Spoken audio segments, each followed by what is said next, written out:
of is what happened to John Strong, to those that know him. John Strong, who used to work with Baba Kuti, who used to be right-hand man of Baba Kuti. Continue testifying about the good things that he did in church. Fair and fine. But don't stop us from speaking about the bad things that he did, because we are also entitled to speak about that, and nobody has got the right to stop us. Welcome to the second podcast of this JCTV, all the citizens, seekers citizens. That's what I'm going to be calling them.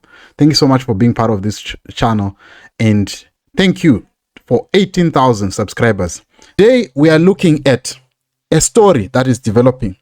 This story was told by a closest member of the Guti family. I will not reveal this source, but this person told me all this, and it's very, very disheartening to note. First of all, what I want you to ask yourself is, what happened to John Strong, to those that know him?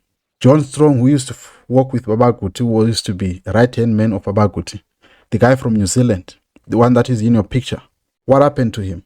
This story it goes like this. John Strong came to ZAOGA as a former drug addict, and he came to ZAOGA in New Zealand. And after he came to the church, he was then told to come to Amphik to train as a pastor, and then he would then go back to New Zealand. But he became Baba Guti's favorite and started moving with Baba Guti wherever he was going to deeper life. He was that guy who would be standing beside him. And what happened to him is very, very unfortunate. It is that one of Baba Guti's sons-in-law impregnated his mother and his sister almost at the same time. Remember, this person came to church wanting to find comfort. He was so tired with the world, and his mother came to the church because it was one of the place of solace that she had found where her son could become normal again. And she came, and her sister, she was also at Amphik. She wanted to become a pastor, and she was impregnated by one of Baba Guti's sons-in-law. So this story takes a turn in the sense that that's the reason why you see John Strong is no longer posting Baba Guti on his timeline. If you check on his Facebook timeline, you find that he's no longer posting Baba Guti or anything to do with ZAOGA. Whether he was paid handsomely to keep quiet or not to speak evil about the church, we don't know. But this is what happened. Not only did this story take a turn, you recall I spoke about Bishop Rupapa, that he was removed from the post of Secretary General. He was a non-Secretary General for many years. Since the time I got into ZAOGA, he was the Secretary General. I remember coming at ZAOGA in 2003, trying to see him, and I had a session with him. So I only saw him like one-on-one. I think I saw him once. So he is a no-nonsense man to those that know him. He's a disciplinarian. But what has happened to him is that he was removed from his post after he was trapped by one of these sons-in-laws that impregnated John Strong's mother and sister. So the story goes like, Reverend Rupapa wanted the son-in-law to be disciplined publicly, so that the public know, because there were other issues that they were being told about, especially issues to do with sleeping around with ladies in the church, and no consequences were met because they would say, Tirwana Baba. That's why you would see that guy who came out with a gun in church, and he was demanding custody for his son who was married to Baba Guti's daughter. It comes from that they could do things with no consequences in the church because nobody would touch them. So he suggested, he was pushing for them to be disciplined, but the final buck would stop with Baba Guti. So how did they manipulate the late? These sons-in-laws would then go to Baba Guti and cry and say, Babanda katadza, but if I get disciplined, something like that, then this thing, they would then make sure that they sugarcoat their story in order to make sure Baba Guti does not get to act on this issue, which was a terrible issue. Imagine someone coming to church, He's coming from the world whereby he is a drug addict, he's womanizing, and then he comes to church.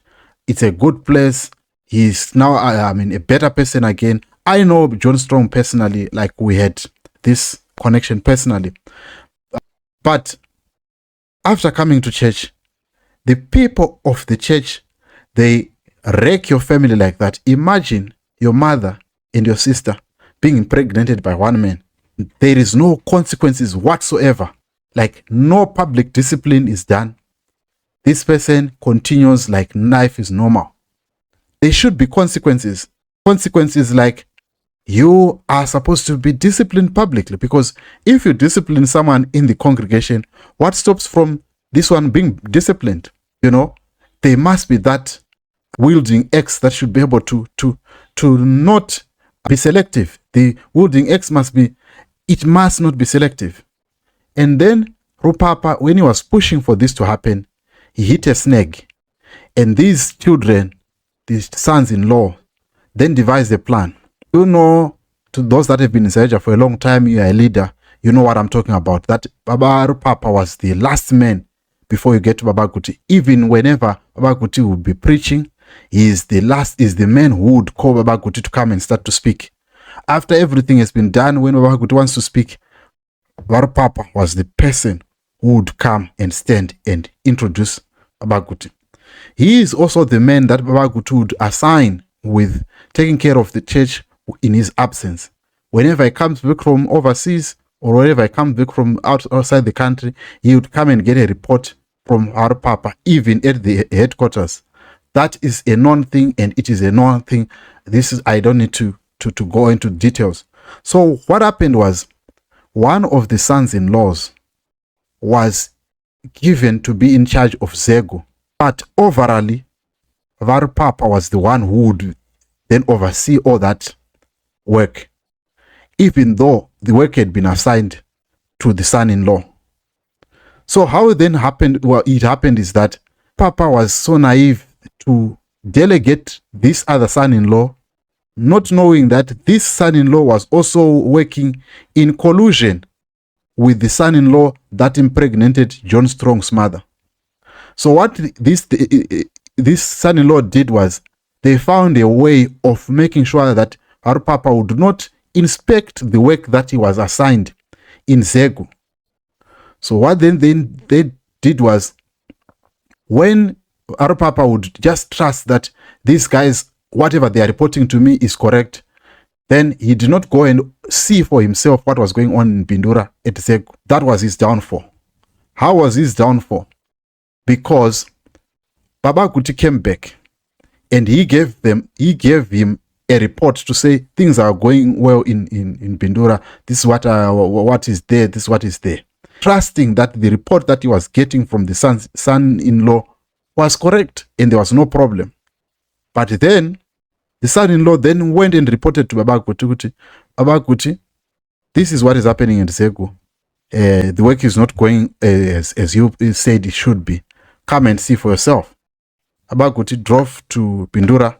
Maybe our Papa was not aware. He went there and he saw the work was not done. His son-in-law, they found a loophole. Baba Kuti came back angry and he rebuked our Papa to say, you were lying to me, you were not doing this, you were not doing this, you were not doing this. How can I trust you with the church and you are not able to look at the smallest thing like this? That was the downfall of our Papa. If you recall in the previous episode, I said that he had made statements that people must register to vote. But that was an icing in the cake. This was his pure downfall. He fell because of that.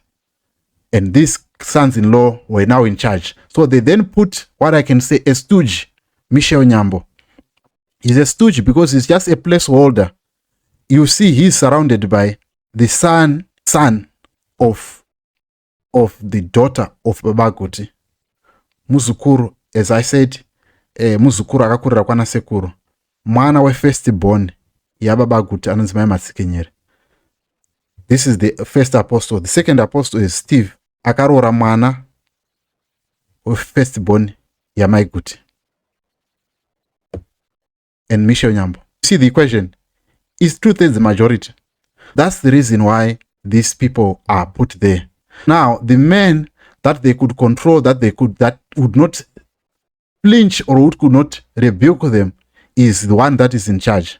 That's why they can do whatever they want. Some of the elders, they are aware of this, that there are monies that are missing, that these guys have taken, the sons-in-laws of Baba Kuti. They can't do nothing about it because these guys, they have no one who could say anything to them. That is the problem that is happening.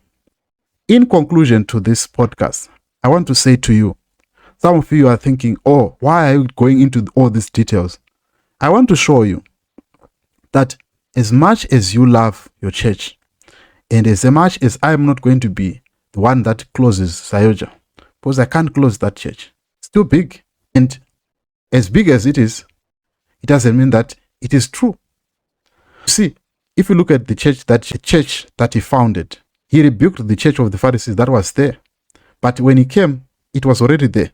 He rebuked it and he spoke against it, and he had his believers. But they left the church of the Pharisees. It is there. They are practicing Judaism. And the church of the Pharisees is not there in the Bible. In the law of Aaron, there was no one who was called a Pharisee. But Jesus found them and he left them there. They are still there up to this day. That church not closed.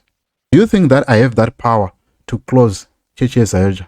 It might exist for the next 2,000 years or 500 years. Who knows? But the fundamentals of the truth is that there is a lot of corruption and fraud and manipulation that has happened over the years, whereby you are being told that this is your own thing. Makashanda Maria Zego, and you were left with certificates. And you are telling me that I should shut up to tell you this, that some of the church properties are now in the hands of the family. The board members of that family trust, from the microphone keyboard to your tambourine that is in the church, all that doesn't belong to you. It belongs to someone. And if you check the episode that we did yesterday with Fanny, it speaks to that the moment that they are using the church to raise funds, and after the church has raised funds, they are now being told, it's a ZANU-PF life, is ZANU-PF style, whereby my days are going my elections, unopewa t-shirt, once uri comrade, after my elections apera, ausisiri comrade, anditika t-shirt auchaiwani, auchakwanisi kutaura kwakutaura vakuru, you cannot speak. But the time when they were doing elections, when they wanted to convince you, they would say, uri comrade. That's why they are saying, Ndimba is very church. But you are not the owners of the church. The owners of the church are the ones that are in charge of the properties of the church, which are no longer in charge, a lot of you. This is why I do this, because I want to open your eyes so that you can see for yourself what is happening. Anyway, this is the second installment of this podcast that I'm seeking to open your eyes so that you understand where this man was. And as much as he has got good things that he has done, the late, he was not an angel. And you can agree with me. Since he was not an angel, we can still talk about his good things and talk about the bad things that he did. From speaking about these evils, speak about the good testimonies and good things that you received. Nice. But allow also us to speak about the bad things. Don't tell us to move on. You don't have the power to make us to move on. And don't tell us to heal, because you don't have the power to make us heal. And even if you are said to heal, where do I go to heal? Should I come back to your church so that I can heal? The same church that made me to suffer? Far be it. It's almost like saying to the person that broke your heart, I'm coming back to you so that I can heal. It's impossible. That is the scenario. Anyway, I don't want to keep on ranting. If you've got more information and you are scared to talk, the platform is here. You can talk so that we can expose all the charlatanry that is found in Kuti's church. See you on the next video.